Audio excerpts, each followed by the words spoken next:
Bismillahirrahmanirrahim. Assalamualaikum warahmatullahi wabarakatuh.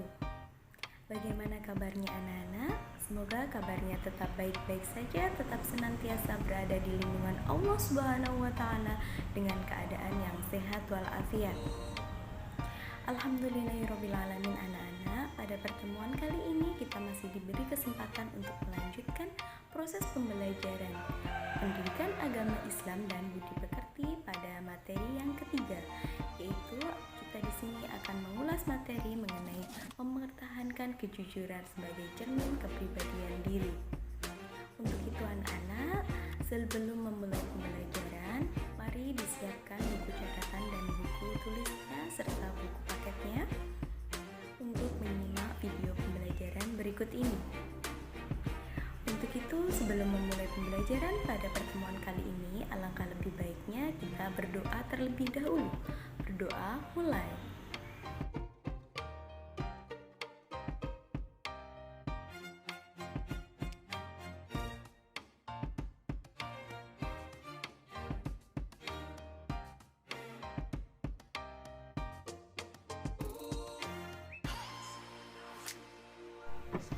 Pengertian jujur. Jujur secara bahasa berasal dari bahasa Arab, yaitu asyideku, asyidik, yang memiliki arti benar, nyata, atau berkata benar. Jujur secara istilah yaitu kesesuaian antara perbuatan dan ucapan, kesesuaian antara informasi dengan kenyataan, ketegasan dan kemantapan hati, serta sesuatu yang tidak dicampuri dengan kedustaan. Jadi sudah sangat jelas ya anak-anak bahwasanya jujur merupakan suatu hal yang benar, sesuatu hal yang nyata tanpa dicampuri dengan kedustaan.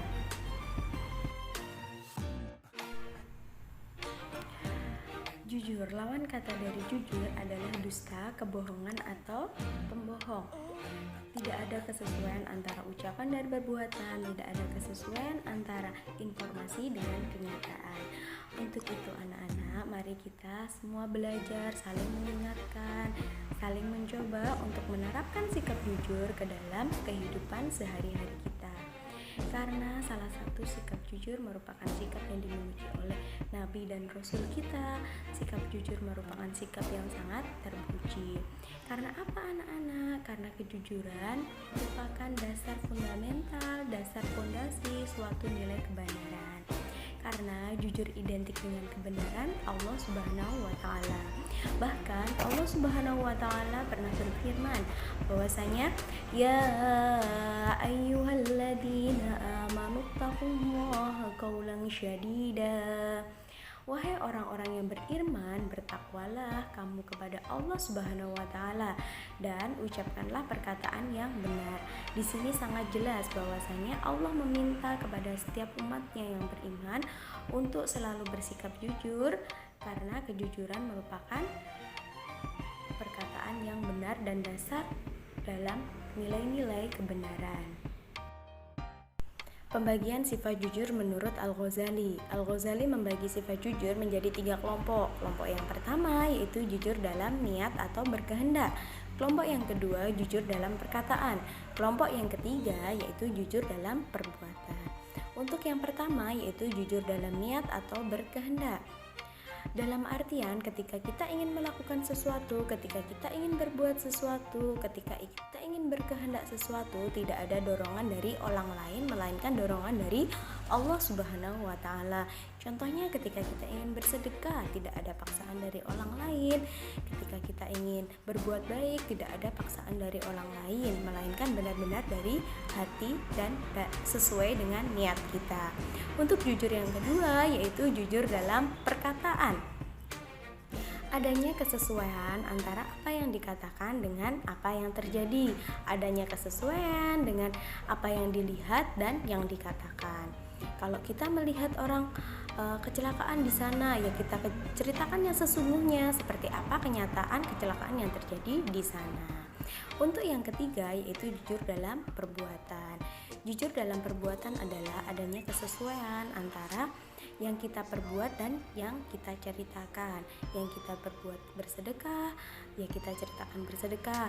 Ketika kita tidak mencontek saat ulangan, ya kita ceritakan, berkatakan jujur kepada gurunya kalau saya tidak mencontek dalam ulangan.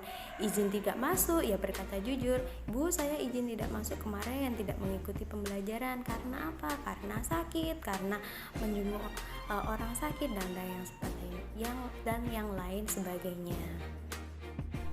Adapun kandungan dari surat Al-Maidah ayat 8 bahwasanya Allah memerintahkan kita umatnya untuk bersikap adil dan jangan membenci salah satu saudaranya atau salah satu orang yang lainnya.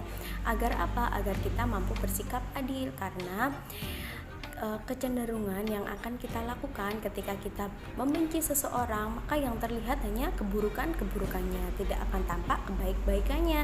Maka dari itu akan sulit bagi kita jika kita menaruh kebencian kepada orang lain untuk bersikap adil. Untuk yang kedua, ayat ini juga memerintahkan orang mukmin atau orang yang beriman untuk melaksanakan amal pekerjaan mereka dengan cermat dan teliti.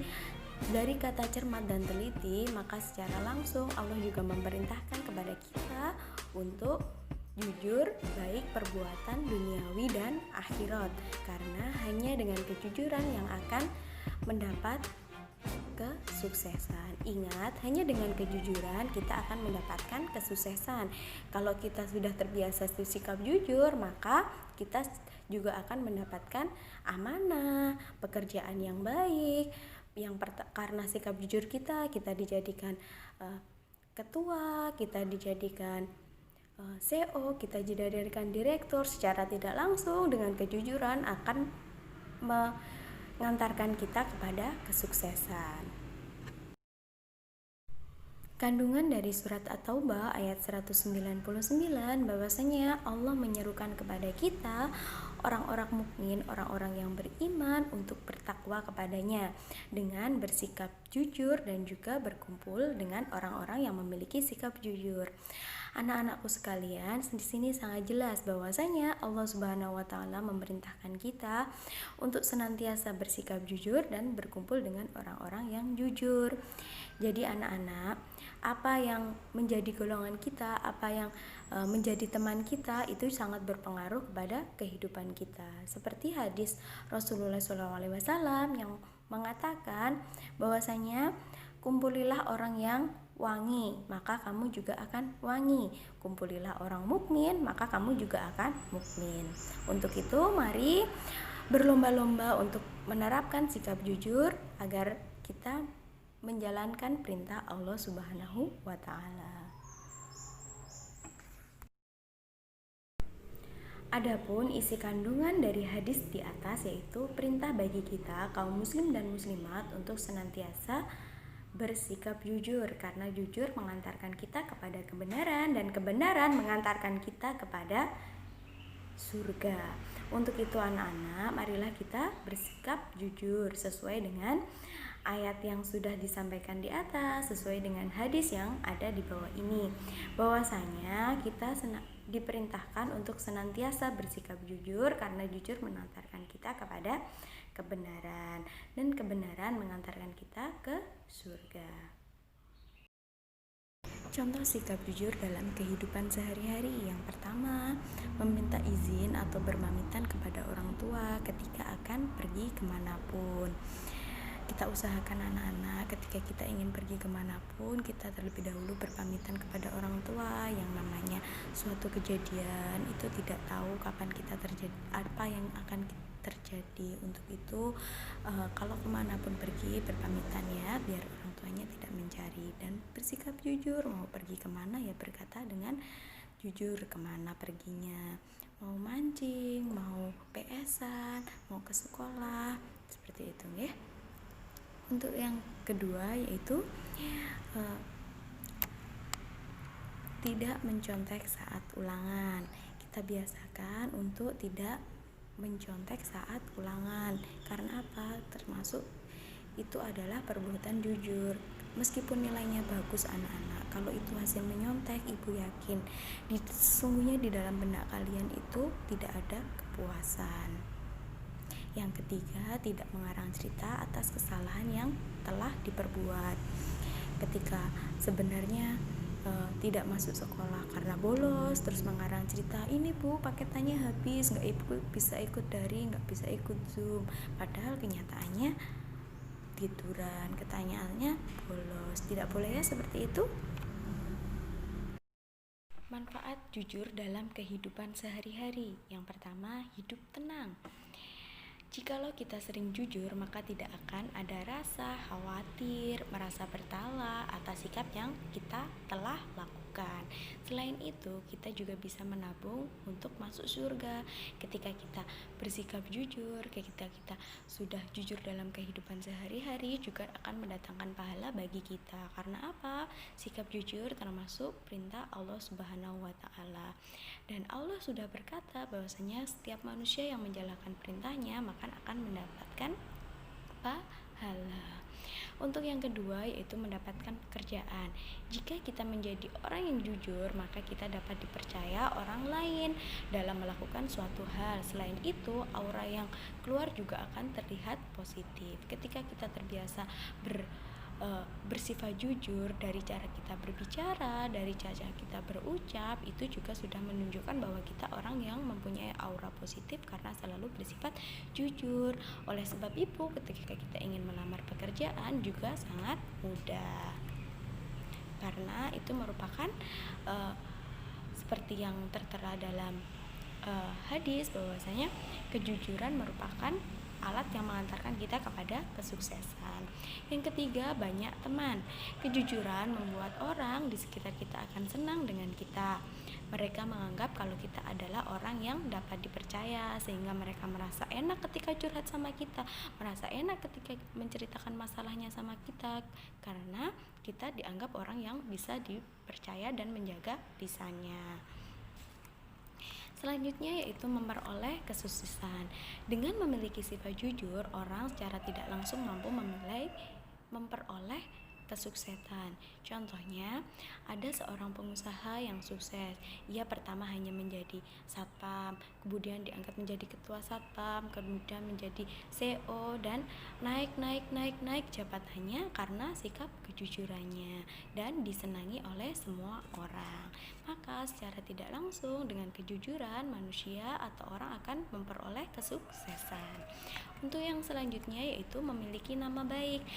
Jikalau kita sering berbuat jujur, maka akan banyak orang yang mengetahui hal tersebut. Jika banyak orang yang mengetahui hal tersebut, mungkin di luaran mereka juga akan membicarakan tentang kejujuran kita. Yang selanjutnya yaitu pedoman. Jika kita sering jujur, maka kita akan menjadi pedoman bagi banyak orang. Ketika sudah bisa amanah, kita bisa jujur, maka orang juga akan mempercayakan semuanya kepada kita. Untuk itu sekali lagi, ayo berlomba-lomba saling memperbaiki, saling mengajak dalam kejujuran. Demikianlah tadi anak-anak pengulasan materi mengenai mempertahankan kejujuran sebagai cermin kepribadian. Semoga penjelasannya dapat dimengerti dengan mudah, bermanfaat, menjadi ilmu yang berkah dan barokah. Kurang lebihnya dari penjelasan yang telah Ibu sampaikan tadi, mohon maaf yang seberas-berasnya. Wabillahi taufik wal hidayah. Wassalamualaikum warahmatullahi wabarakatuh. Tetap jaga kesehatan, jaga kebersihan, dan tetap semangat belajar.